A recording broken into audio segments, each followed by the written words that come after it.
1995년 6월 29일 서울 강남 서초구에 있던 삼풍백화점이 무너졌습니다.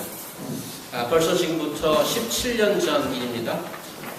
그때 제가 호주 시드니에서 있었는데 TV에 나오는 해외 토픽 속보를 접하고 그 소식을 들었는데 그 소식 듣자마자 제가 한국으로 급히 전화를 했습니다. 같은 교회를 다니면서 선거대도 오래 했던 선배가 그 삼풍백화점 지하 식품부에서 일하고 있었기 때문에 제가 전화했습니다. 전화를 안 받더라고요. 몇 시간 동안 계속 트라이했는데 몇 시간 후에 겨우 제 후배였던 와이프가 받아서 살아있다고 생존 소식을 들은 이후에 제가 한숨을 겨우 쉬었던 기억이 있습니다. 하지만 그 사고로 500명 이상이 죽고 900여 명 이상이 다치거나 실종했습니다. 사고 이후에 시신을 확인하는 작업이 시작되었습니다. 직원이었던 저희 선배는 매일 현장으로 출근해서 시체를 일일이 확인하고 다녔습니다. 며칠 버티던 선배는 막 밤에 악몽을 꾸기 시작했습니다. 매일 그 시체가 떨어져 나가는 걸 봤기 때문에. 그래서 악몽에 휘둘리다가 한국을 도망치다시피 빠져나왔습니다. 선배를 비롯해서 그의 부모님, 동생 부부 등 해서 7명이 시드니 공항에 도착할 때 제가 그들을 마중 나갔습니다. 그들 가족을 며칠간 안내하면서 생사를 넘나들던 촉박한 상황, 그 이후에 겪었던 그 선배의 정신적 공황과 고통에 관해서 들을 수 있었습니다. 그래서 우리는 그가 살아 돌아온 그 사건을 기념하기 위해서 저희 형수가 케이크를 하나 구웠습니다. 그리고 그 위에다가 아이싱으로 이렇게 썼습니다. 축, 생환, Welcome back to life. 이 선배는 주님의 은혜로 제2의 인생을 살게 된 것입니다. 그런데 그때 죽어간 500여 명의 생명에 대해서는 우리가 무슨 말을 할 수 있을까요? 하나님의 심판을 받은 걸까요? 교회에 안 나가고 마음대로 살다가 천벌을 받은 겁니까? 좋은 동네 강남 약비로 살다가 벌받아 죽은 건가요?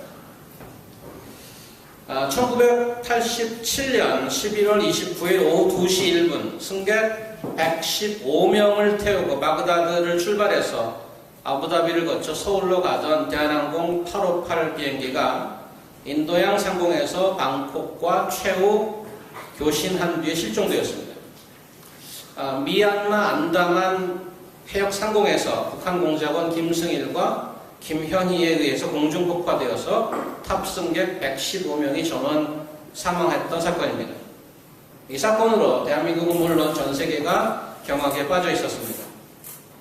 사건 직후에 시드니에 살던 저희 매형에게 한국 정부로부터 연락이 왔습니다. 태평양에 떨어져 버린 승객의 시신은 찾을 길 없었지만 승객의 명단은 갖고 있었습니다. 시드니에 살던 저희 사촌 매형의 누님께서 사망한 승객 중 한 명이었습니다.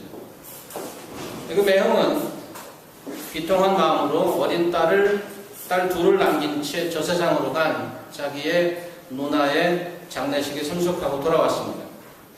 세상에 어떻게 이런 일이 있을 수 있겠습니까?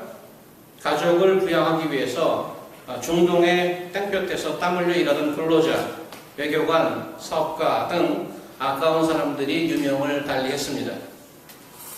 이들이 무슨 죄가 있길래 이런 비극을 맛보아야 하는 걸까요? 이들도 뚜껑을 열어보면 천벌을 받아 죽을 죄인들이었던 건가요? 먼 옛날 얘기가 아니죠. 남의 이야기도 아닙니다. 소설도 아니고요. 우리 바로 주변에서 벌어지고 있는 실제 사건들입니다. 바로 얼마 전에 이 땅 맨하탄에서 뉴욕의 랜드마크인 쌍둥이 빌딩 월트레이드 센터가 테러로 무너져 내렸습니다. 그때 세상 떠난 사람들 중에 여러분들 혹시 아는 분들 있지 않습니까? 꿈과 희망을 품고 세계 중심지에서 최선을 다해서 살아가던 젊은이들, 회사 간부들, 수많은 아까운 재원들이 목숨을 잃었습니다. 그날 트래픽 때문에 출근에 늦어서 극적으로 사고를 면한 사람들의 이야기를 저희가 듣습니다. 그렇게 생명을 건진 자들은 창조주의 은혜로 복받은 자고, 죽은 자들은 죽어 마땅했던 죄인일까요? 쓰나미로 8만 5천 명이나 사망한 인도네시아 아체라는 것은 3분의 2가 모슬렘 교도이고 반란군에 의해서 그리스도인들이 많이 학살당한 곳이고, 3, 4만 명이 죽은 인도의 칡나라는 곳은 힌두 교도들이 창건한 곳이다. 태국의 푸켓이라는 곳은 많은 유럽 사람들이 와서 향락하고 음란하고 마약하고 죄짓는 장소로 쓰인다.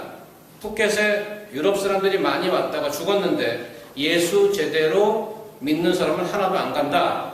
지난 쓰나미로 희생된 자들에 대한 한 개신교 목사의 발언이었습니다. 죽을 만한 악질 죄인들이라서 죽었다는 게 그분의 요지입니다. 어떻게 생각하십니까? 오늘 누가복음 13장 본문은 이런 문제를 다루고 있습니다. 1절, 몇 사람이 예수님을 찾아왔습니다. 당시 로마 식민지였던 이스라엘 지역을 관리하고 다스릴 목적으로 로마에서 파견된 빌라도라는 총독이 있었습니다. 그가 갈릴리 사람들의 피를 그들의 제물에 섞었다는 소식을 예수께 전합니다. 학자들에 의하면 사람의 피를 제사로 바치는 동물의 피와 섞었다는 이 표현은 문자적으로 바로 해석하기보다는 단순히 제사에 모인 사람들을 죽인 사건으로 봅니다. 요즘식으로만 하라면 우리같이 오늘 이렇게 주일 예배를 보고 있는데 경찰이 들이닥쳐서 총기를 난사해서 많이 죽인 그렇게 해서 희생자가 생긴 것과도 같습니다. 그런데 사람들이 와서 왜 그 얘기를 예수께 했을까요? 그리고 그것에 대한 예수님의 반응은 오늘 본문처럼 왜 이런 모습일까요? 지지난주 본문 마지막 부분 12장 46절, 12장을 좀 펴놓으십시오. 성경과 여러분 아이폰을 펴시도 되고요.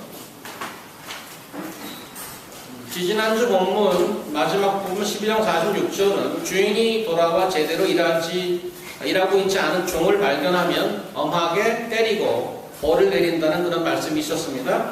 그리고 지난주 말씀 뒷부분에는 12장 58, 59절은 재판 장면이 나오는데 재판정에 서기 전에 끌려가는 도중에 합의하지 않으면 교도관에게 끌려서 감옥에 갇히고 마지막 페니를 갚을 때까지 나오지 못할 것이다 라는 이야기였습니다. 두 가지 이야기 다 형벌과 심판에 관한 말씀을 하고 있습니다.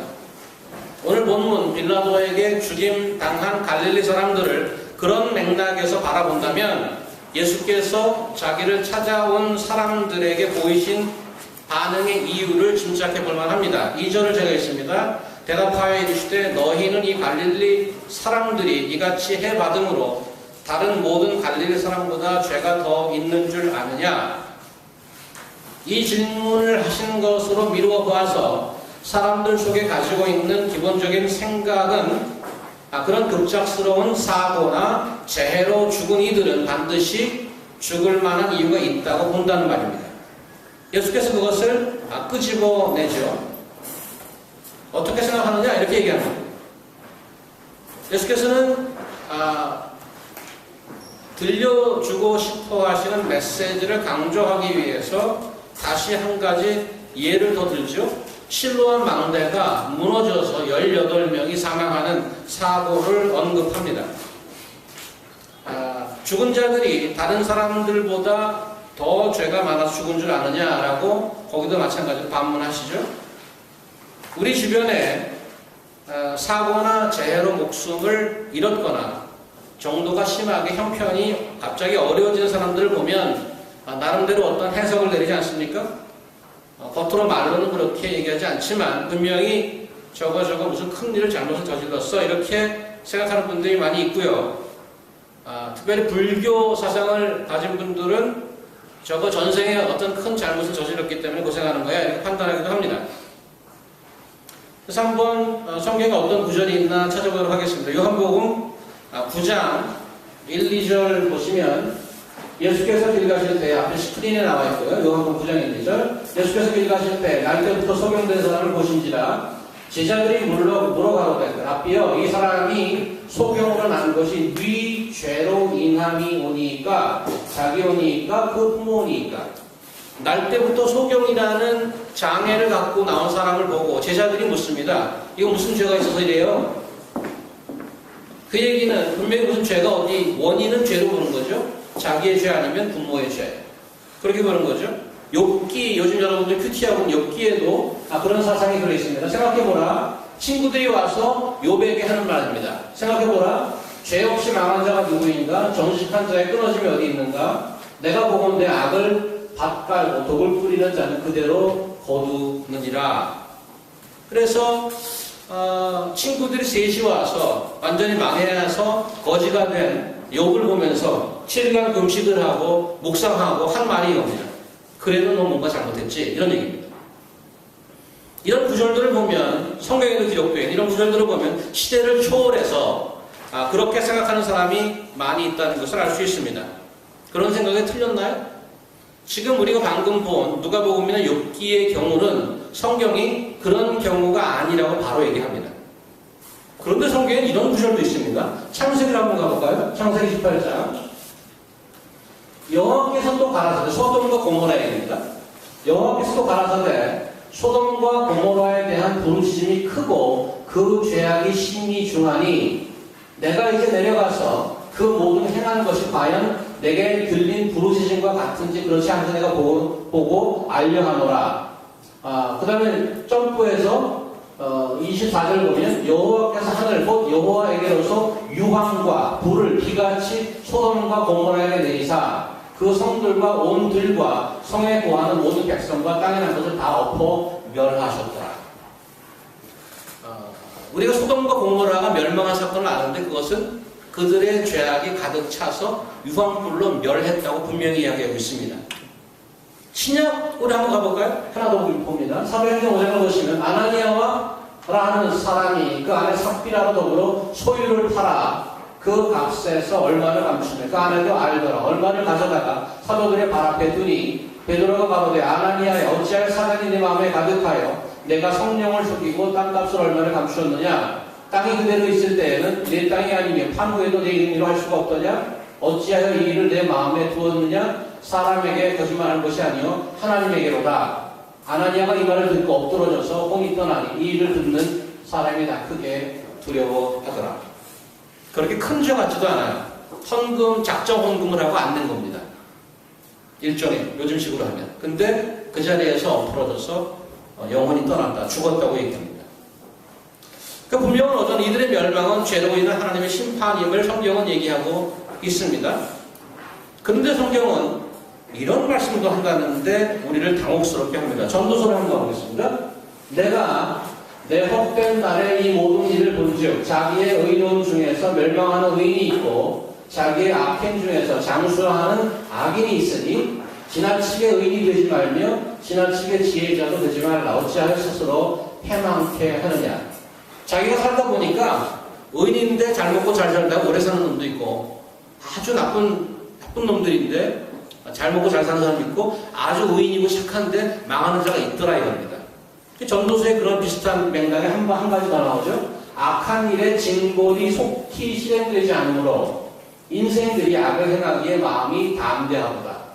죄인이 100번 악을 행하고도 장수하거니와 내가 정령이 하노니 하나님을 경외하여 그 앞에서 경외하는 자가 잘 될 것이요 악인은 잘 되지 못하며 장수하지 못하고 그날의 그림자와 같으니 이는 하나님 앞에 경외하지 아니함이니라. 세상에 행하는 헛된 일이 있는 곳 악인의 행위대로 받는 의인도 있고 의인의 행위대로 받는 악인도 있는 것이라. 내가 이르노니 이것도 헛되도다. 지금 두 가지 다 얘기하고 있습니다. 의인은 잘 될 거다. 악인은 망할 거다. 이렇게 얘기해놓고 근데 보니까 악인도 잘 되더라. 의인도 망하더라.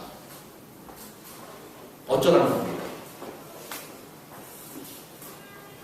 자, 그럼 우리 세 가지 경우를 다 봤는데 헷갈린다. 아니면 죄인은 망한다. 아니면 죄인 안 망한다. 어떤 결론을 내려봤습니까? 사람이 갑자기 망하거나 죽는 것은 죄의 대가로 심판받는 것인지 아니면 깡패도 벤치 몰고 똥덩어리고 잘 살고 종교 비즈니스로 평생 평생을 호의호식하던 교주가 90이 넘어서 지독히도 오래 살다가 가고, 착한 사람인데도 인생 꼬이고, 이런 경우 부지기수로 우리 주변에 봅니다. 여러분이 혹시 그런 경우가 나는 정말 이렇게 열심히 사는데 왜 이렇게 꼬이나? You probably think about that. I'm bad case, bad luck. 그러니까 죄와 심판은 전혀 상관없는 얘기입니까? 그런 것도 아니면 조물주 하나님 이런 거 없고 인생 다 복불복이요. 다 우연일 뿐이지. 이런 겁니다. 그래서 이 문제에 대한 논의는 중요합니다. 왜냐하면 사람의 운명을 다루는 본질적인 것이기 때문에 그렇습니다. 그래서 이 문제를 가지고 옛날 고대 시절부터 철학자들은 수세기를 거쳐서 고민해 왔던 그 문제 맞습니다. 그런데 이런 논의가 심각할 정도로 중요한 것임에 비해서 오늘 예수님이 보여주신 반응은 실망 그 자체인 것입니다. 왜냐하면 우리가 기대하는 그러한 토론은 전혀 신경 쓰지 않는 모습이죠. 오늘 보신 2절, 4절 보면 근본적인 질문을 던집니다. 그게 더 죄가 많아서 망한 줄 아는 근본적인 질문을 던져놓으시고 토론은 없고 결론만 있습니다. 도시 하나 틀리지 않는 말을 반복하는 것으로서 결론 내려버리는데 3절 보시면 너희에게 이르노니 아니라 너희도 만일 회개하지 아니하면 다 이와 같이 망하리라. 5절 너희에게 이르노니 아니라 너희도 만일 회개하지 않으면 다 이와 같이 망하리라. Exactly the same phrase. Repeated. Only conclusion. 왜 이렇게 생각하시죠? 사람들이 깊이 마음속에 담고 있는 그런 관심에는 관심이 없으십니까? 우리는 12장에 들어와서 예수께서는 계속해서 삶의 책임에 관한 경고성 발언을 하고 계신 것을 보았습니다. 잘 들어보십시오. 5절, 12장 5절 마땅히 두려워할 자를 내가 너에게 보이리니 곧 죽인 후에 또한 지옥에 던져넣는 권세 있는 그를 두려워하라. 9절 사람 앞에서 나를 부인하는 자는 하나님의 사자들 앞에서 부인당하리라. 20절 하나님은 이르시되 어리석은 자야 오늘 밤에 내 영혼을 도로 찾으리니 그러면 내 준비한 것이 누구의 것이 되겠느냐. 46절 생각하지 않은 날에 알지 못하는 시간에 그 종의 주인이 이르러 엄히 때리고 신실하지 아니한 자의 받는 벌에 처하리라. 58절 내가 너를 고발하는 자와 함께 법관에게 갈 때 길에서 화해하기를 힘쓰라. 그가 너를 재판장에게 끌어가고 재판장이 너를 옥졸에게 넘겨주고 옥졸이 옥에 가둘까 염려하라. 이런 series of warnings 궁극적으로 여러분과 제 인생에 책임을 묻는 자가 존재한다 하고 있다는 것을 전제하고 있습니다. 다시 그래서 오늘 본문으로 돌아가면 예수께서 이러한 중요한 사안에 대한 토론을 생략하는 듯하게 말씀하는 이유는 사람들이 이러한 심판의 경고를 남의 얘기 듣듯이 듣기 때문에 그렇다는 얘기죠. 2, 3절 다시 읽습니다. 2, 3절 다시 잘 보세요. 대답하여 이르시되 너희는 이 갈릴리 사람이 이같이 해받음으로 다른 모든 갈릴리 사람보다 죄가 더 있는 줄 아느냐? 너희에게 이르노니 아니라 너희도 만약 회개하지 아니하면 다 이와 같이 망하리라. 교회 갔다가 죽은 사람, 졸제 죽은 사람도 어떻게 봐야 되나요? 건물이 무너져갖고 수학여행 가다가 버스가 떨어져서 죽은 사람들 어떻게 생각해야 되나요? 저 사람도 하나님의 심판받은 경우입니까? 세상에 벌어지는 모든 죄나 사고를 이런 생각과 태도로 바라보고 있는 사람들을 향해서 예수께서는 너희는 이거 남 얘기가 아니고 너희들도 잘 들어 내 이야기야. 오늘 말씀의 핵심은 남 얘기하고 토론할 때가 아니라는 겁니다. 이런 사안은 팔짱 끼고 책상에 앉아서 커피 한잔하면서 interesting topic 이러면서 디스커스할 그런 대상이 아니라는 얘기예요. 우리도 마찬가지입니다. 설교로 듣고 넘길 사안이 아니라는 얘기예요. 여러분과 제가 듣고 행동해야 되는, 실제로 반응해야 되는 그런 이야기란 말입니다. 그래서 오늘 본문은 제가 주보에도 표시해놨으면 여러분들 좀 보시도록 너희라는 단어를 반복적으로 쓰고 있습니다. What do you think? I'm talking to you. I'm not discussing about the topic that you find interesting. It is serious. It deals with your destination. That's your story. Unless you repent, you will meet and face the same doom. 만일 회개하지 않으면 너희도 마찬가지로 그 일을 당할 것이다. 경고하고 있습니다. 회개는 예수께서 세상을 향해 전하는 전체 메시지의 서머리이자 핵심 요지입니다. 그래서 마태복음 처음에 예수님이 등장할 때 이렇게 말씀하시고 있죠. 회개하라, 천국이 가까웠느니라 하였으니 이것은 이때 10좀 전에 뒤로 돌려보세요. 회개하라, 천국이 가까웠느니라 이것은 세례 요한의 설교였는데 그 다음 프레이즈 보시면 이때부터 예수께서 비로소 전파하여 가셨는데 회개하라, 천국이 가까웠느니라. 세례 요한의 설교 headline and the headline of Jesus preaching is exactly the same. Repent and the kingdom of God is at hand. It's near. 천국이 가까웠느니라 회개하라. That is a summary of all his message. 누가복음 가보겠습니다. 예수님의 사역의 끝부분. 누가복음 24장 또 이같이 이르시되 이거 부활하고 나서 제자들을 만나고 하시는 말씀입니다. 또 이르시되 이같이 그리스도가 고난을 받고 제3일에 죽은 자 가운데 살아날 것과 또 그 이후로 죄사함을 얻게 하는 회개가 예루살렘으로부터 시작하여 모든 족속에 전파될 것이 기록되었으니 너희는 이 모든 일의 증인이라. 예수님의 돌아가심과 부활하심 그리고 회개하라는 이 메시지가 땅끝까지 전해질 것인데 You are the witness of the message. 예수께서 자신의 사역의 시작과 끝에 회개라는 메시지를 담고 있습니다. 이만큼 심각합니다. Then I ask you, have you repented? 회개하셨습니까? I'm talking to you. 어떤 분들은 이런 질문이 바로 떠오르시겠죠. What is repentance? What am I supposed to do? 회개가 뭐죠? 뭐 하라는 말씀이죠? 여러 가지를 말씀할 수 있습니다. 회개가 중요한 개념이고 알아야 될 부분이기 때문에 그동안 여러 자리에서 여러 번 설교를 통해서 한 얘기를 다시 한번 모아서 Let me try my best to explain what the repentance is.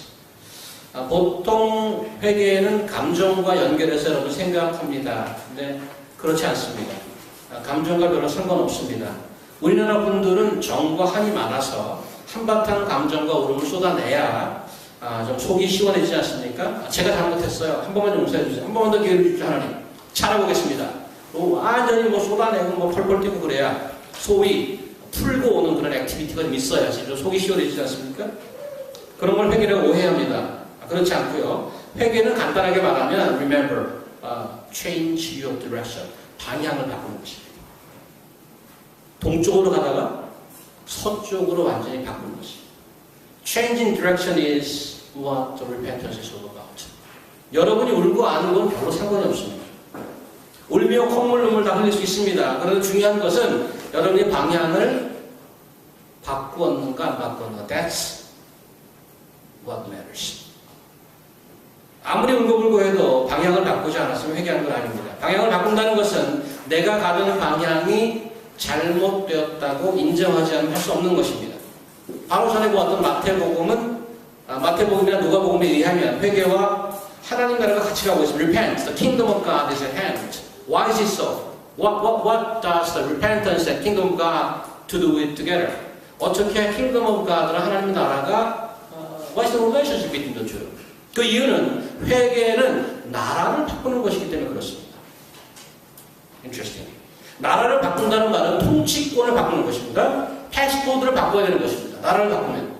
패스포드를 바꾼다는 것은 외형을 바꾼다는 게 아니고 속을 바꾸는 것입니다. 돈 써서 간판 갈아 끼고 내부 장식을 아무리 바꿔보아도 음식 맛이 그대로면 하나도 바뀐 게 아닙니다. 속으로부터의 전환이 회개입니다. 나라를 바꾸고 통치권을 바꾼다는 말씀은 주인을 바꾸는 것입니다. 가게 위치, 업종은 그대로여도 주인이 바뀌면 다 바뀌는 것입니다. 맨하탄 가게 주인이 바뀌어서 레노베이션 하는 사이트들이 많이 있습니다. 그래서 I apologize, coming soon, 그 다음에 under new management 그런 사인을 보신 적이 있을 것입니다. 내가 스스로 주인 노릇하던 인생에서 주인의 자리를 그분에게 내어드리는 것입니다. 그래서 내 머리 위에 under new management, under new king. I'm not a manager, I'm not king, I'm not the owner anymore. That's what repentance is all about. 그러면 내가 주인된 삶이란 어떤 것입니까? 성경은 이것을 S-I-N, 이것을 죄라고 얘기합니다. 여기서 모든 문제가 발생하는 거죠. 왜 그러냐면 죄란 내가 주인 돼서 사는 것이기 때문에 I am my own king. You claim to be your own king. 내가 주인이고 내가 킹이라고 믿고 스스로 왕이라고 생각하기 때문에 세상이 왕들의 전쟁터가 된 것입니다. 왜? 다 왕이니까. 가정에서도 전쟁, 직장에서도 전쟁, 학교에서도 거리에서도 모든 관계에서 다 전쟁입니다. 왜냐하면 다 왕이기 때문에. 결국엔 힘센 왕이 다른 왕들을 누르고 영역을 늘려가는 싸움이 세상인 것입니다. 모두가 왕이면 전쟁이 끝이 안 납니다. 그렇죠?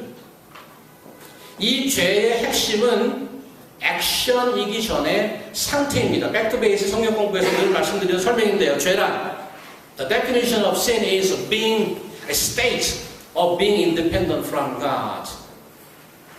액션이기 전에 상태, 어떤 상태? 하나님으로부터 독립선언한 상태. 다시 말하면 하나님으로 독립국가를 세우게 된 상태. 하나님의 통치권을 거부하고 나는 내가 왕으로 선포하고 나의 왕노로 타겠다는 겁니다. 이 죄의 상태에 들어가면 죄악이라는 증상이 발병하기 시작합니다. 시기, 질투, 폭력, 공갈, 거짓말, 간음, 탐심, 결국 살인까지. 내가 나의 왕국을 유지하기 위해서 쓰는 정책들이죠. 자기 왕국을 유지하기 위해서 사람들이 쓰는 정책은 거의 동일합니다. 어떻게? 시기, 질투, 폭력, 공갈, 거짓말, 간음, 탐, 살인. 이것을 다 해야 내 왕국을 건설하고 유지할 수 있습니다. 문제는 누가 더 화력이 센가 합니다. 그래서 화력을 키우려고 무진 노력을 하죠. 어떻게? 스펙, 성형, 인맥, 뇌물, 학연, 지연. That's how you make your weapon stronger to fight for your own kingdom. 성경은 turn around. 회개하라고 말씀하죠. 이런 죄악을 버리고 방향을 바꾸라고 호소합니다. 오늘 본문 후반부 포도원 비유는 왜 예수께서 말씀하시는 건가 조금 연결이 안 되는 듯 하지만 그 비유는 우리에게 다시 한번 회개하라고 설득하는 말씀입니다. 그 비유를 통해서 회개의 의미를 좀 더 알 수 있죠. 8절 보시면 대답하여 가라되 주인이여 금년에도 그냥 두소서. 포도원 주인이 있다고 얘기합니다. 반복되는 이야기지만 여러분과 저의 인생에 주인이 따로 있습니다. 그리고 그 주인은 나무가 잘 자랄 수 있도록 모든 것을 제공해 줍니다. 땅, 가드너, 울타리, 거름, 모든 환경 잘 자랄 수 있게 적화된 환경을 제공합니다. 그리고 주인이 기대하는 것은 거기서부터의 소출, harvest를 원합니다. Of course, the owner expects harvest, fruit from the tree. 이 비유에서 한 가지 더 알 수 있는 것이 있는데 우리가 회개하고 열매를 맺어야 하는데 시간 제한이 있다는 겁니다. 7절 보시면 포도원 지기에게 이르되 내가 3년을 와서 이 무화과 나무에서 열매를 구하되 얻지 못하니 찍어버리라. 어찌 땅만 버리게 하겠느냐?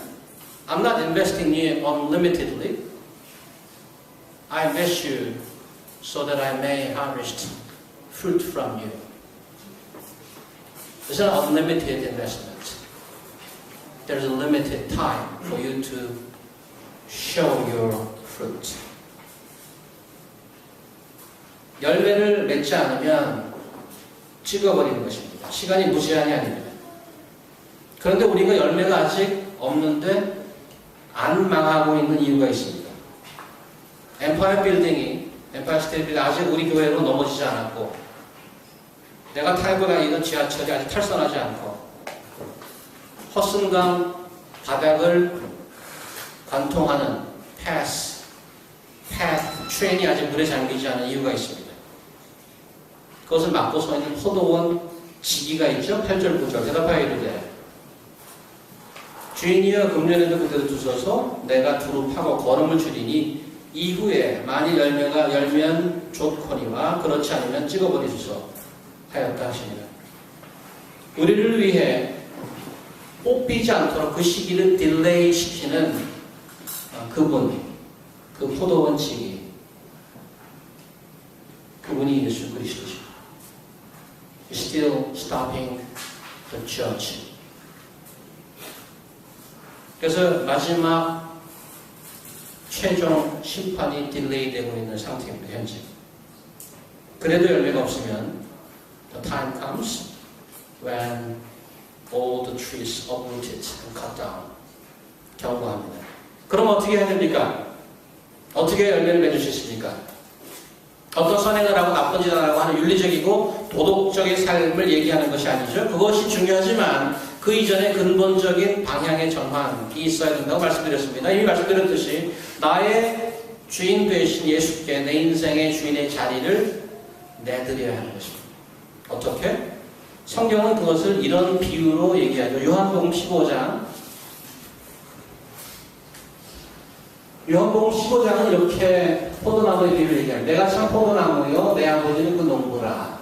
무릇 내게 있어 과실을 맺지 아니하는 가지는 아버지께서 이를 제해버리시고 무릇 과실을 맺는 가지는 더 과실을 맺게 하려 하여 이를 깨끗게 하시느니라. 너희는 내가 이르러준 말로 이미 깨끗하였으니 내 안에 거하라 나도 너희 안에 거하리라. 가지가 포도나무에 붙어있지 아니하면 절로 과실을 맺을 수 없음 같이 너희도 내 안에 있지 아니하면 그러하리라. 나는 포도나무에 너희는 가지니 저가 내 안에 내가 저 안에 있으면 이 사람은 과실을 많이 맺나니 나를 떠나서는 너희가 아무것도 할 수 없습니다. 우리가 포도나무, 무화과 나무인 줄 알았는데 사실은 여러분과 저는 가지랍니다. The fact is you and I are branch. The matter of fact is whether you and I are stick to the tree, the trunk. 우리가 그의 가지인데 우리가 그에게 붙어 있는가 안 붙어 있는가 그것을 묻고 있습니다. 가지가 나무에 붙어 있지 않으면 장미가 뿌리에 붙어 있지 않으면 잠깐 아름다울 수 있습니다. 꽃병에서. But it's only a matter of time that it's dried out. 말라 죽는 건 시간 문제죠. 그런데 아직 기회가 있습니다. 그 나무에 붙으라고 얘기하죠. 그 안에 거하라고 얘기합니다. 내가 열매가 있느냐 없느냐 라기보다 그 이전에 내가 나무에 붙어있느냐 안 붙어있느냐 That's what matters. 그것이 바로 그를 내 인생의 주인으로 모시는 것입니다. And please come. 오늘 찬양했죠. 예수 나의 왕이여 이곳에 오셔서 나를 왕으로 다스리소서. He doesn't force you. He will force you. You let him in and let him rule over your life.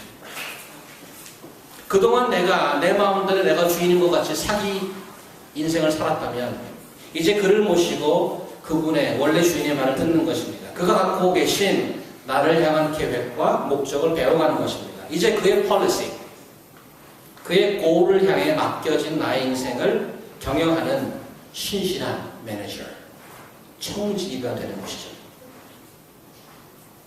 Let me ask you again. 다시 묻습니다. 여러분 회개하셨습니까? In other words, 예수님에게 여러분의 인생 소유권을 양도하셨습니까? You don't have unlimited time. 아직 어떤 분들께서는 이런 생각이 머릿속에 계속 돌고 있을지도 모릅니다. 도대체 예수가 누구예요? 그가 누군데 내 인생을 그자에게 양도해야 해? 내 마음대로 내가 원하는 대로 왜 못 살아? 예수 그분은 하나님 아버지와 함께 온 우주를 창조하신 God, 신이십니다. 그가 인간의 몸을 입고 인간 역사 속에 자신이 창조한 세상으로 직접 historically, objectively came to this world in human history. 그리고 실제로 2000년 전에 he lived out on this earth physically. 마리아의 몸을 통해 유대인으로 태어나서 팔레스타인 땅에서 33 years he lived as a human being. 그분이 이 땅에서 육신을 입고 살았던 마지막 3년간 창조주로서 갖고 있던 모든 비밀, 계획, 목적, 제자들에게 다 이야기해 주셨습니다. 가르치셨습니다. 제자들이 이것을 성경에 일일이 써놓아서 우리가 clearly we know what he is talking about. 그리고 십자가에 못 박혀 죽으셨다. That's bizarre. Very strange. 왜? 그가 죽어야만 했던 이유는 여러분과 저의 죄, 즉 하나님의 통치권을 거부하고 스스로 왕되어 살던 rebellion against him, 그 반역에 대한 형벌의 값을 대신 치루어 주신 것입니다. 그의 통치권에서 독립하여서 생명의 근원 되신 하나님께로부터 떨어져 나와 사는 삶의 마지막은 죽음입니다.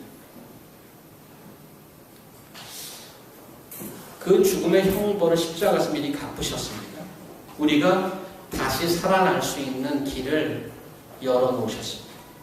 그리고 그분은 죽음에서 부활하여서 하늘에서 온 우주를 통치하고 계시는데 이제 우리도 피지컬리 죽을 수 있지만 다시 살 수 있는 소망을 주셨습니다. Because he is the firstborn from the dead.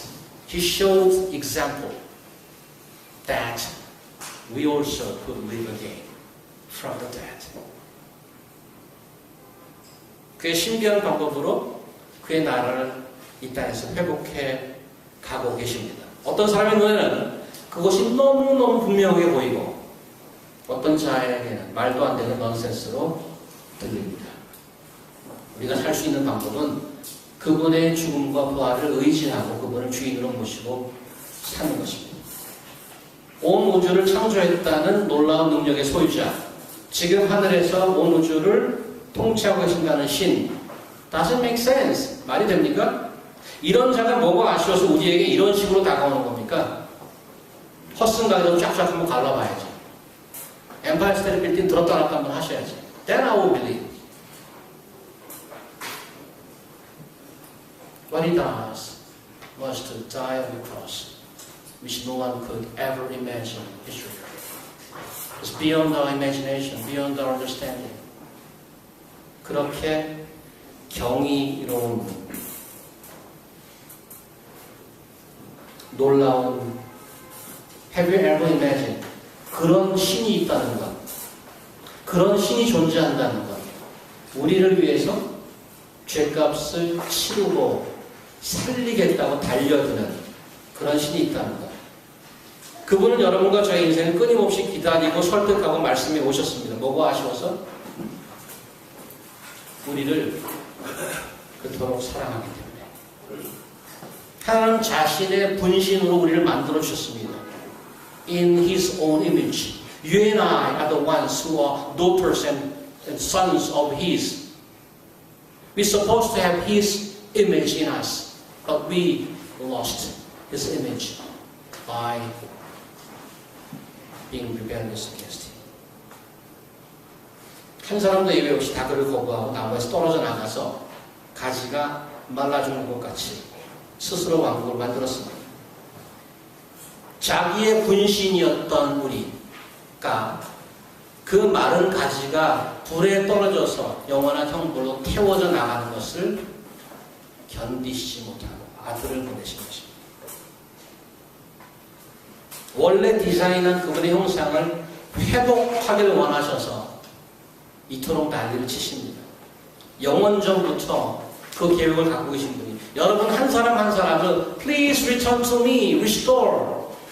I want you to be restored in my image again that you may be blessed as I prepare for you. 우리를 포기하고 내버려 두어 죽어가게 하고 싶지 않으신 하나님이십니다. 그래서 여러분들 이렇게 불러 모으십니다. 한국에서 안 되면 유학이라도 보내서. 유학이 안 되면 지사라도 보내고, 그것도 안 되면 회사 부도라도 내서 도망가게 하고, 그것도 안 되면 실현이도 당해서 오게 하죠. 마음이 공허하죠. 그리고 그를 찾게 만드시는 것입니다. 한 번도 여러분을 그분께서 잊으신 적 없습니다. 오늘도 말씀하시죠? Return to me and repent. 시간이 얼마나 있을 것 같습니까? 재판정에 서기 전에 그가 오늘 여러분에게 말씀하실 때 돌아오시기를. 그리고 그 포도나무를 붙으십시오. 그리고 어떤 열매가 열리나 보십시오. 가시나무와 엉겅퀴를 내던 그런 자에서 하나님이 기뻐하시는 하늘의 스위트 프루트를 내는 아름다운 나무. 오늘 아침 인터넷에 뜬 조선일보 기사가 눈에 들어왔습니다. 대학 교수 부인이 결혼이 파경을 맞아 2살 배기 아들과 함께 달려오는 기차를 향해 뛰어들었어요. 엄마는 죽고 아이는 생명은 건졌으나 2 다리를 잃었죠. 장애가 있으면 입양도 어려워지니 내가 생모를 원망했다고요. 그런데 기적이 일어났어요. 미국에서 의족과 의수 같은 장애인 보조기구를 처방하는 일을 업으로 하는 부부가 이 아이를 입양하겠다고 연락이 온 겁니다. 그로부터 10년 뒤 그 아이가 롤러스케이트를 타는 모습을 사진에 담아 보내왔는데 너무나 감사해서 내가 사진에 얼굴을 보고 울었어요. 실오라기만큼의 희망도 찾을 수 없을 때 사람들은 죽음을 생각하지만 정말로 눈 크게 뜨고 찾아본 걸까요? 희망은 삶의 어느 모퉁이에선가 예고도 없이 불쑥 튀어나와요. 그 깜짝 선물을 받지 못하고 생을 포기한다면 얼마나 억울한가요? 서울 시립아동병원과 홀트 아동병원에서 버려진 아이들의 주치의로 50년간 살아온 탈수를 앞둔 조병국 박사님이 들려준 얘기입니다. 오늘 인터뷰에서 고되고 험한 일을 놓을 수 없었던 것은 아이들과 함께 겪은 작은 기적들 때문이라고 말하고 있습니다. 30년 전까지만 해도 아이의 입양 서류 어떻게 발견됐나? 거기는 이렇게 쓴다고 abandoned in such a place. 버려졌다고 기록하곤 했습니다. 이제 그 말을 바꾸었습니다. 뭐라고? 어디에서 발견되었다고. found. 그 이유는 나중에 입양된 아이들이 장성해서 자기의 출생 기록을 보고 그 단어 하나에 다시 상처를 받는 겁니다. I was abandoned. But. 그래서 단어를 found로 바꿨다는 것입니다. 조병국 박사 이런 말을 하죠. 버려진 아이는 슬프지만 발견된 아이는 희망이 있잖아요. 그 전만 해도 우리나라에서는 정직하게 기아, abandoned라고 썼는데 제발 abandon이라는 말은 쓰지 않으면 안 되겠느냐. 그래서 80년대부터 고쳐 쓰기 시작했습니다. God, our maker, unlike human parents, never ever abandon you and me. 우리가 스스로 못돼서 가지도 떨어져 나가. We were lost. 그래서 말라 죽어가고 있던 자였습니다. 하나님께서는 그런 우리가 안타까워서 아들 예수를 보내주시고 사람을 보내주시고 말씀을 보내주시고 백방으로 인생을 간섭하셔서 여러분과 저를 찾아내신 겁니다. I was once lost, but now I am found. Dear brothers and sisters, sometime, let me ask you, 회개하셨습니까? 아버지 품으로 돌아오십시오. 여러분이 하나님께 다시 돌아온다면 이보다 더 기쁜 일이 우주에 없어서 하늘에서 천사들까지 잔치, 파티를 연다고 성경은 기록하고 있습니다. 파티 준비로 혹시 천사들이 케이크를 굽는다면 이렇게 쓰지 않았을까요? Welcome back to life. 그 케이크를 자르는 파티가 이곳에서도 매주 있었으면 좋겠습니다. Let us pray. 하나님, we were once lost, but we are found. 하나님께서 저희를 버리지 않으시고 백성으로 찾아다니셨습니다. 그래서 저희가 발견되고 다시 자녀로 입양되고 이제 영원한 하나님의 유산을 갖는 당당한 아들과 딸로 자라고 있습니다. 아직 가지로 떨어져 나가 있거나 아니면 자신의 왕국을 건설하고 있는 자가 있다면 하나님 이 시간 말씀을 듣고 마음을 열게 하시고 하나님께 돌아오시도록 하나님 인도하여 주시옵소서. 예수님의 이름으로 기도합니다.